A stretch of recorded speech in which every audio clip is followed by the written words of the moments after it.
Ladies and gentlemen, we are here as witnesses to President Trump's triumphant return to the White House.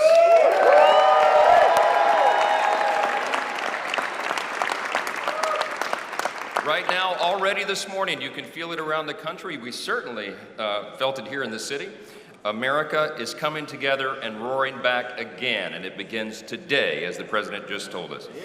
I know we'd all rather be gathered together on the National Mall with hundreds of thousands of our closest friends, but our disappointment is well overcome with our excitement for the future that we feel today. We have the chance to make the next 4 years the most consequential period in our nation's history. And as Speaker of the House, it is my great pleasure, my great honor, to introduce to you the man who will lead us to this new golden age, the decisive winner of the Electoral College and the popular vote, the 45th and the 47th, and the greatest president of our lifetimes, Donald J. Trump.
Well, thank you all so much for being here. And was that a hell of a speech or what? That was a good way to start it off. You know, I didn't know exactly what the president would put in that speech, and I hoped to myself that he wasn't going to hold back, and sir, you didn't hold back. That was a hell of a way to start the next 4 years. But I just want to say from the bottom of my heart, and I know I speak for the president and for all of us, thank you, thank you, thank you for making this possible. We love you. We wouldn't be here without you, and we're going to make America great again together for the next 4 years.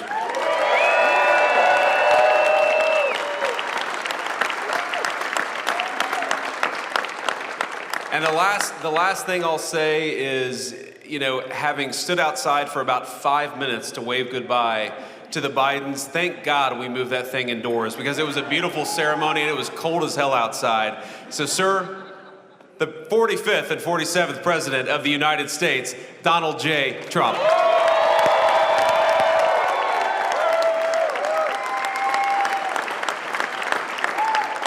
No, he's right. I said, oh, look at this beautiful sunny day. We blew it, and then I went outside and we were freezing. You would have been very unhappy. The sun was very deceptive, I will tell you. It is cold out. And I'm sort of saying, you know, that was so beautiful today. Maybe they should do it there every 4 years. Does that make sense? I don't know. Because, you know, the outdoor thing is really good, but it gets a little cold around this time of the year, as some people have noticed. And a lot of times they suffer through it. There was no suffering in that room. It was 72 degrees. It was perfect with the best acoustics I think I've ever heard in a room. This is not so bad either.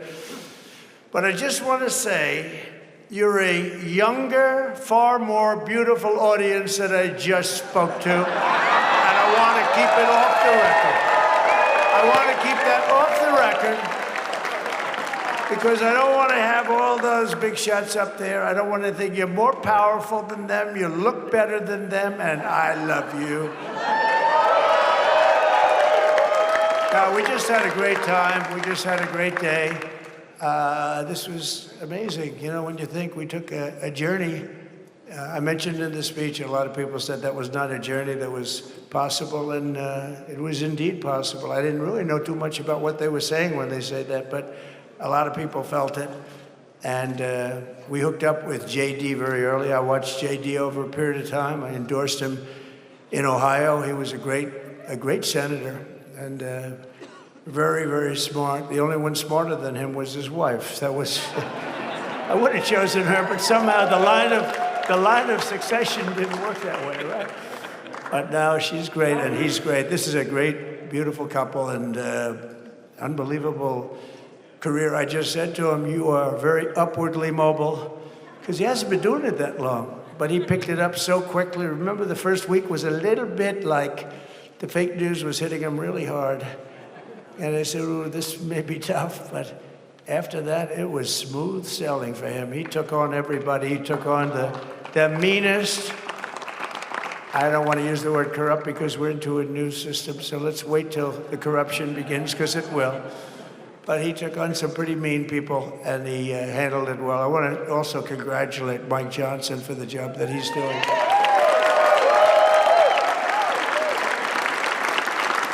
Steve, we gave him a majority of almost nothing, and then I said, to make it tougher on him, let me take 2 or 3 of the people, right? I said, he'll only have to suffer with that for about 3 months. How are they doing, by the way? Are they, is that moving along? Totally uniform. I said, do you mind if I take this one, that one, and a couple of others? He didn't mind. He can handle it. No, he's a man that's liked by everybody. I've never met a man like this. You've got how many is it, 219 or 220 or something? 220. And of the 220, 219 really like him. I noticed he got 1 negative vote once about 2 weeks ago. But I think even 220 like him, if you want to know the truth. And that's very unusual. I know a lot of nice guys in Congress, and they have 35 people that hate him. So if you have 35 people that hate you and you only have 1 or 2 or 3 votes, you'll have 5, I think. But that's going to be like, you know, the good news is when we get to that 5 number, it's going to feel like a massive majority. You could be really nasty to a couple of them at least. You know? So it's going to feel like hitting your head on the wall and stopping. It feels so good to stop. But he's done a fantastic job. And Steve Scalise is, he's our hero because, you know, I was with him. You talk about being shot. I was with him. He got some bad ones, and his incredible wife, and she really loves him. You know, you never know about that. I've been with other people. They were doing poorly, and the wife is like looking at a watch. She can't get out of the hospital fast enough. How's he doing? Oh, I don't know. He's all right. That woman was a mess. She was crying and crying. No, they're going to take him. They're going to take him. I told Steve when he finally woke up, it was a while too. The doctor told me it was the most blood they've ever transfused in any patient. They've never done anything like it. And here he is, the picture of strength, right? And he's been a great friend of mine. With the family, because of the family. And what a job you did. It worked out pretty much better than we even thought, right? And I did have a couple of things, you know, to say that were extremely controversial. And between JD and Melania and anybody else that heard, please, sir, it's such a beautiful, unifying speech. Please, sir, don't say these things. I said, I'm telling you, it's going to play great. They said, you're right. For this group of people, it's going to play great. You're the only ones I heard by not, oh, but we had some beauties, didn't we, Melania? She said, sir, calls me sir when she's angry. No, I'm only kidding. I better say I'm only kidding, or the press is going to pick that one up loud and clear. No, but she said, no, I think it would be terrible. It's such a nice speech. I think it's, you know, it all depends on your delivery. How was the delivery? Was it good? But she said it's such a beautiful speech. You can't put things in there that you were going to put in. And I was going to talk about the J6 hostages, but you'll be happy because, you know, it's action, not words that count. And you're going to see a lot of action on the J6 hostages. And I was going to talk about the things that Joe did today with the pardons of people that were very, very guilty of very bad crimes, like the Unselect Committee of Political Thugs, where they literally, I mean, what they did is they destroyed and deleted all of the information, all of the hearings, practically not a thing left. They deleted all the information on Nancy Pelosi having turned down the offer of 10,000 soldiers. You wouldn't have needed 10,000, you could have had 500, and it would have stopped. Because we may have had 1 million people that day, the people that were there. You don't see any photographs, but we have a lot of great photos. But you don't see those photographs, they don't put them in, they show the people at the Capitol. But I was talking about that, I was gonna talk about that. They said, please don't bring that up right now. You can bring it up tomorrow. I said, how about now in front of the I'll bring it up right now. You know, this little time delay is good because we're getting great reviews on the speech. Now watch, they'll take the speech and say, I didn't like it because he left there and he talked to people, but we're giving you a little more information than we gave upstairs. But no, they pardoned a lot of people. They pardoned, before we even get to today, they pardoned, 33 murderers, absolute murderers, the worst murderers. You know, when you get the death sentence in the United States, you have to be bad because they don't give it much. And he pardoned almost everybody having a death sentence. And if you went through the crimes that were committed, you wouldn't even believe them. The level of violence, the people that were killed, the innocence of people that were killed and children killed by these people. And he pardoned them for whatever reason. He spared them, but they didn't spare the people that they killed. And, you know, who knows what happens in the future. It's one of the worst because a lot of times they let them out early after that. You know, they say you're going to be in for life, but then all of a sudden they get let out for good behavior and then they go on a rampage. You know, it's one of those little things, right? But I was going to talk about that. But I was really going to talk about the level of, you know, what's going on. Why are we doing this? Why are we trying to help a guy like Milley? Why are we doing Milley? He was pardoned. What he said, terrible what he said. Why are we helping some of the people? Why are we helping Liz Cheney? I mean, Liz Cheney is a disaster. She's a crying lunatic and crying Adam Kinzinger. He's a super crying. I never saw the guy not crying. He's always crying. I looked at him. I remember years ago, he was actually on my side. And then one day, you know, when you don't want to kill people in wars, they turn against you. Liz Cheney hated the concept of not going to war with everybody. Let's kill everybody. Let's spend a lot of money on military equipment, you know, where her father works, right? And, but what she did was incredible. Think of it. They destroyed and deleted all of that information that went on for almost 2 years against Trump. And the reason they did, because it was all false, like the person that said, I tried to strangle a Secret Service agent. That's one of the toughest human beings I think I've ever seen. I actually had a friend saying, please don't change that, sir. You are the coolest sucker in history. Remember she said, I put my hands around his neck because he wouldn't go to the Capitol. Made up fiction. And I was rebuffed. And the guy on the right is a massive weightlifter. Probably stronger than me. Do you think he's stronger than me, honey? You know who I'm talking about. Possibly stronger than me.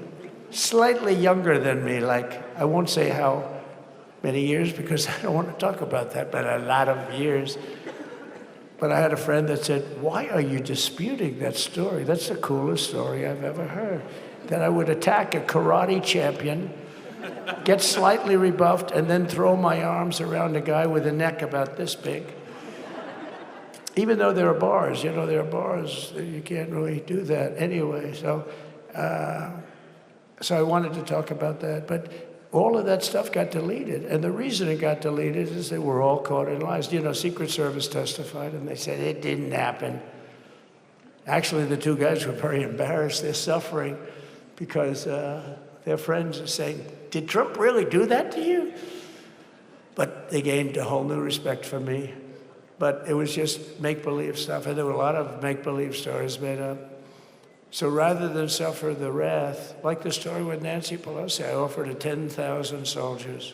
She knows it. She admitted it on tape that her daughter made. She's a videographer or whatever you call her, which I'm glad she is. So she can't be in good stead with Nancy.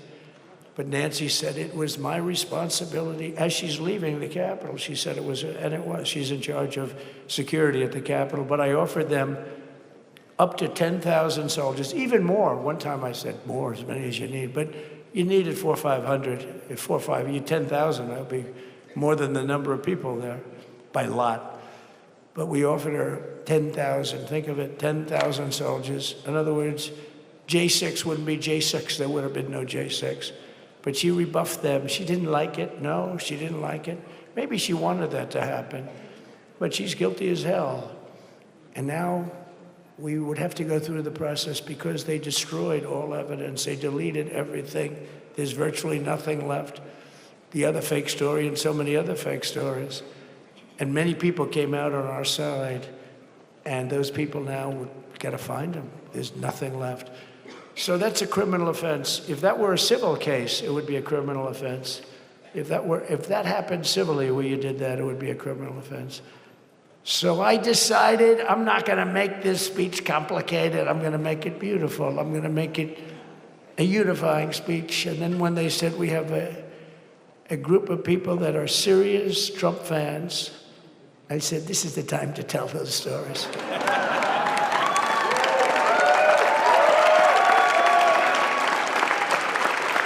He knows.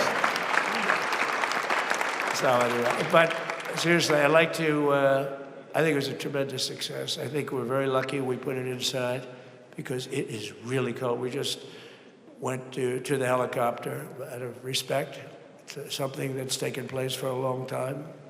I guess it's as old as helicopters. You used to get into a stagecoach, now you get into a helicopter. Times change. But it's pretty old custom. And it's a beautiful custom, actually. It's a beautiful custom. I wish we could have had a better relationship. I wish we could have had a better relationship between Republicans and Democrats. I was with Senator Schumer. I said, Chuck, I think it's time we all start getting along a little bit because it doesn't make sense. I mean, we literally never get a Democrat vote. They never get a Republican vote, almost. And although there is a bill coming up very shortly that we have a lot of Democrat votes, right? That's going to be a very beautiful bill. We're going to have a signing, I would say, within a week or so, I think.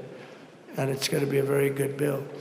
You all know what I'm talking about. So I just want to thank you all for being here. You have been our fans from day one. All these people all over. You've been our fans. This has been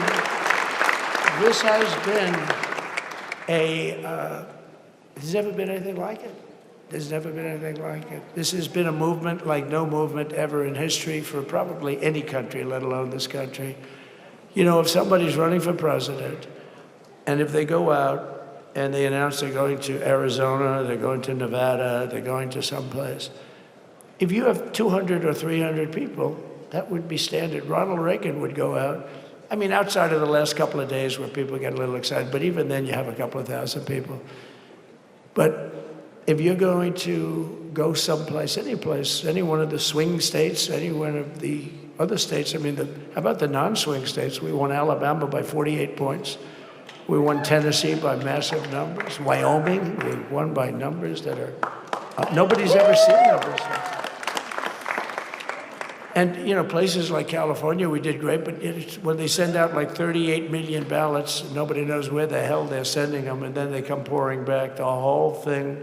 You know, they passed a law in California that if you work in an election bureau and if you so much as ask for a voter ID, if you say, sir, ma'am, could I please look at your voter ID?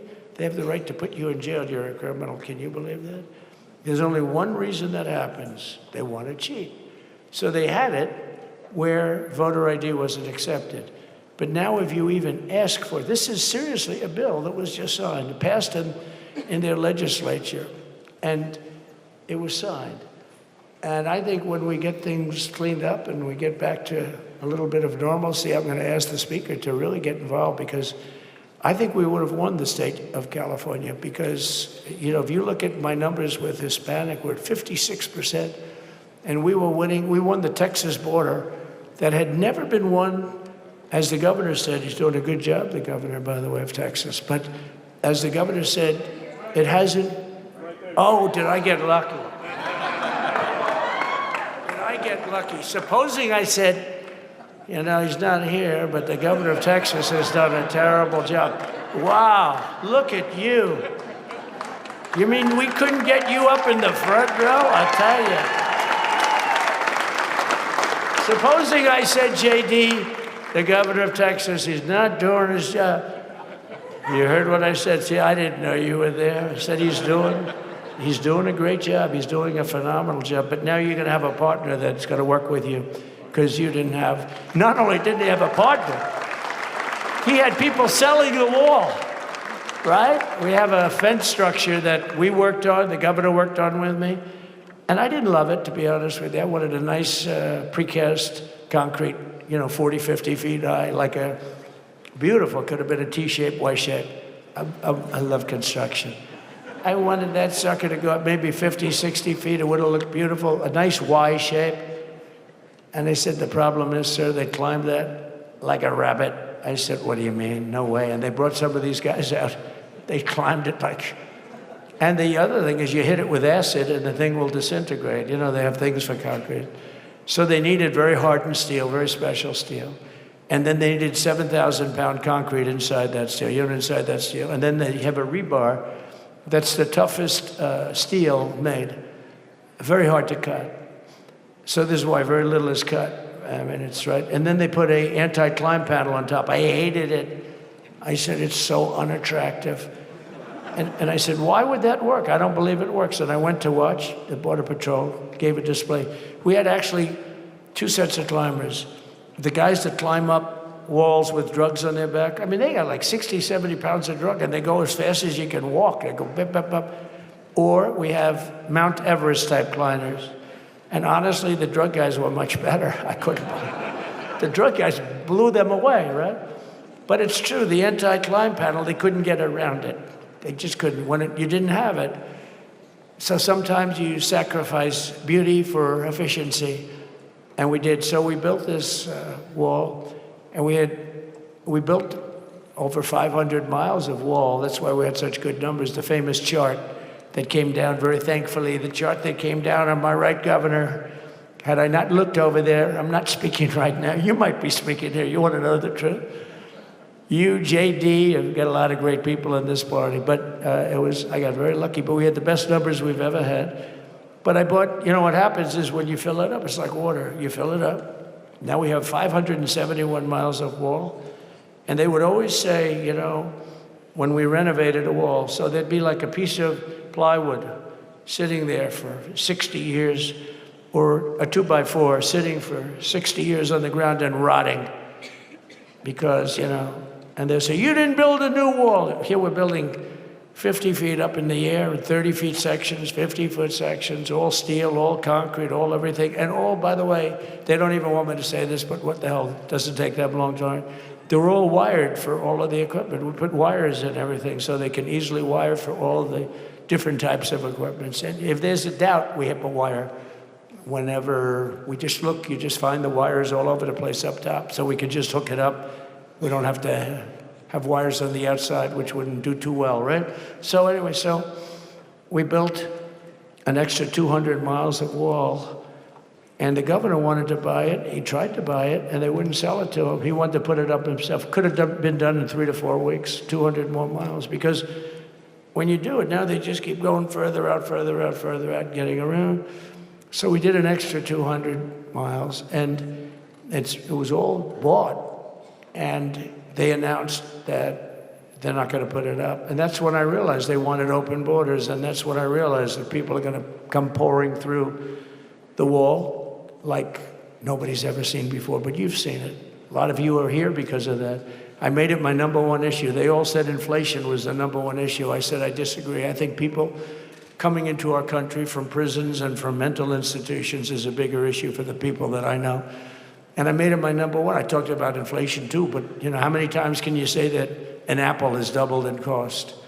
I'd say it, and I'd hit it hard, but then I go back to the fact that we don't want criminals coming into our country. We don't want the jails of every country in the world virtually being deposited into the United States. And that man had to suffer with it. And he did an unbelievable job. I'll tell you, he was a very popular governor, but now he's like an unbeatable governor because of your border policies. He was fantastic. And he really was. Governor Abbott he's a great man, a great leader. And, but it did make him did you do it? You didn't do that for politics. You did it because you wanted to do the right thing. But I'll tell you, it sure as hell worked for politics too. It's self-preservation, that's right. But no, because the people are demanding it. The people of Texas are demanding it. The people are demanding it all over. So anyway, we built it, and they wouldn't let us use it. They wouldn't let the governor use it. And other governors, they wouldn't let him use it. But he was the leader of the pack and did a great job. And then we heard about a month ago that not only wouldn't they let us use it, they were going to sell it for 5 cents on the dollar. Now, 5 cents on the dollar then, but today it would cost more than twice as much to build because we bought it like 6 years ago. And it was just sitting on the ground, and that does not do well for the whole thing. But it was just sitting on the ground, and I heard about it, and I called the governor, and I called a lot of people, your attorney general. And here's the story. They were going to buy it, and these are great business people. They were going to buy it for 5 cents on the dollar or less. And they were calling us up, we'll sell it to you for 200 cents on the dollar. In other words, it will cost you twice as much, so it's 200 cents on the dollar. I said, can somebody explain that to a judge? I mean, how corrupt is that? You'd think they'd say, maybe we'll sell it to you for 20 cents, 30 cents, but not 200 cents. So they were going to buy something for 5 cents, and they were going to sell it to us for a fortune. They were going to make they'd have it down in Fortune magazine, they'd put it of the deal of the year, okay? You buy something like that. But it was so corrupt and so horrible. And when we told that to the administration, they didn't care. They just kept going forward. They couldn't care less. And they kept going forward. They knew that they were trying to sell it back to us. They would have sold it back to us. You would have ended up buying it. You would have paid probably 50, 60 cents, who knows. But they were going to use it for scrap metal, but then they made a much better deal. They could just buy it and sell it to us for 15, 20 times what they paid. 20 times, think of it, like 20 times what they paid. And we wouldn't let it happen. And the governor with his attorney general, Ken Paxton, they made a fantastic, they're a good lawyer. He's pushed around pretty good by people, right? I said, you got a great attorney general. They should leave him alone. He was with me. But Ken and the governor went to court, and a judge actually became incensed and actually called for an investigation. How could a thing like this happen? So he stopped it. So we're waiting to put that wall up. And now that you have a new president, that wall will go up so fast. The governor will complain, sir. This is Greg Abbott, sir. Please, the wall is going up too fast. Please don't do that. You know the story about winning. No, we're going to win too much. We're winning too much, please. People always love that one. We'll do this with the wall. Governor Abbott calls, sir, the wall is going up too fast. We can't take it. We just can't take it. No, I think you'll be very happy if the wall goes up too fast, right? But we'll get that dude and we'll work with you on that. But it was a great decision by a great Texas judge, right? And it was beautiful to watch. He stopped them right in their track. I mean, they were literally loading this stuff onto trucks. It was terrible. Honestly, it was terrible. And he wouldn't take it. So I'm so glad I mentioned that they have a really good governor in Texas. And I swear, I didn't know he was here. I swear to you, it sounds like a setup. I didn't know you would end. Did I get lucky? I said the right thing. Because there have been moments when I wasn't so happy with him, you know? But not too many, I can tell you that. So anyway, it's good to see you too, Governor. Great. But I just want to thank everybody. You've been incredible. I recognize so many of you. It's so crazy. But this has been a long journey. This was a journey that started in 2015, probably started 20 years before that. People used to say, you're going to run for president? You're going to run? And I always said, no, no, no, I don't want. And then one day I said, let's give it a shot. And what I talked about then was the border, too. I think it probably was the number one issue for me. Back in 2015, 2016, I talked about the border. And now I talked about the border, but this border is much worse. We fixed the border, it was totally fixed. There was nothing to talk about. 2020, by the way, that election was totally rigged, but that's okay. It was a rigged election. You know the only thing good about it? It showed how bad they are, showed how incompetent, and frankly, historically, this is a much bigger event. If that would have gone like it should have. The bad thing about it is some bad things happen, like a lot of people in our country that wouldn't be in our country right now. So, you know, that's the bad part. But I will say that it started in 2015, and right from the beginning, we went to the top. Day one, they announced Trump, and Trump went to number one and stayed there for the whole primary. And then we took on Hillary. She didn't look too happy today. We took on Hillary, a very nice person, but we took on Hillary and we defeated Hillary, and then we did much better the second time in 2020. You know, we got millions more votes. We got millions, like 10, 12 million more votes than we did the first time. No president has ever gotten that many more votes. I got like 9 million more than anybody else had ever gotten, and they said we lost. And because of that, I said to Melania, what do you think? And she said, you want to do this again? And had we lost, and had I thought we lost, I wouldn't do it again, because that's like the ultimate poll, right?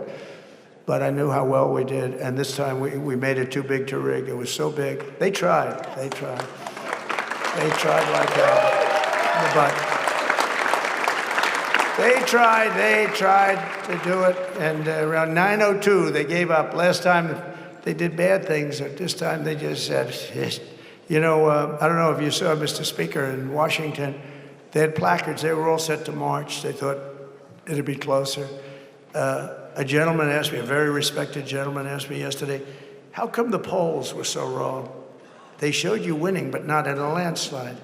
I said, because people that are true Trumpers are so angry at the whole polling system and at the writers, the fake news, that they don't want to talk to anybody. So when you call somebody from Trump, who are you voting for? They say, it's none of your business. I'm not telling you. And that was probably 40% of the people they called. So they would discard that one, and they didn't show that. And then when the election happened, you know, the vote came, and it was much different, much higher than, we're going to win, but they really thought, they couldn't believe, the one man said, I mean, it was so much higher. We won all 7 swing states. We won the popular vote by millions of votes, which is hard for a Republican. I'll tell you who came through. The unions came through. The auto workers were great. The Teamsters were great. The firemen were great. I think almost every union was great. The only one that weren't great, although Sean was great, and the Teamsters, Sean O'Brien, the head of the Teamsters, was fantastic. But generally speaking, the head of the union was against Trump, but the union would be with us for like 80, 85%. Look what we did with the auto workers in Michigan. Look what we did with the Teamsters. The Teamsters were unbelievable. They were a solid Democrat vote, and they voted for Trump. So we had a great experience. This has been, now we have to go to work and get it done, because we have to do something that's going to be great. We're going to turn our country around, and we're going to turn it around fast. And I think this was a better speech than the one I made upstairs, okay? I think this was better, JD. I think this was much better, and I got to see my friend. So, Governor, take care of yourself. You call me, we'll start working. You know what that means with him? He's going to be calling me tomorrow morning at about 6. And I said, how about next week? You call me and we're going to get it started real fast. We'll really help you a lot. You've done a fantastic job. Protecting something was just, it's not supposed to be for the states. And amazing job you've done. Thank you very much. And I want to thank everybody. And I have a First Lady who's been incredible.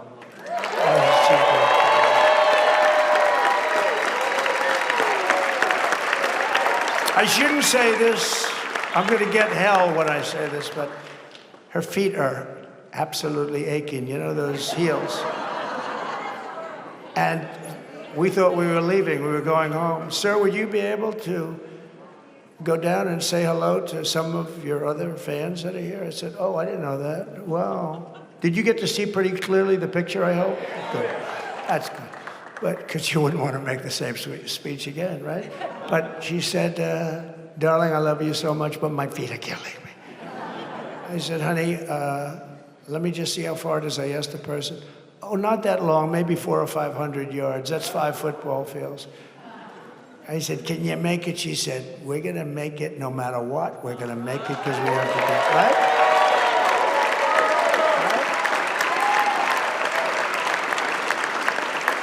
And then we went out to the helicopter, though, just prior to this, and said goodbye. And it's a custom, and the wind is blowing like crazy. And with the hat that she's wearing, she almost blew away. We almost lost her. She was being elevated off the ground. She almost blew away. No. So we all appreciate it, because she's been a great First Lady. A beautiful and a great First Lady. And they love our First Lady. You know, JD, whenever I make a speech, I see hundreds of times, we love our First Lady, we love, and they do, and they should, she's great. So I just want to thank you very much. I just want to thank everybody. And I felt that, I said to JD, should we give him the A treatment, the B treatment, the C, the D, or the F? You know what the F is? Hello, everybody, thank you for being here. Bye-bye. I gave you the A+ treatment. Thank you. Thank you all. Thank you, Governor. Thank you all very much. Appreciate it.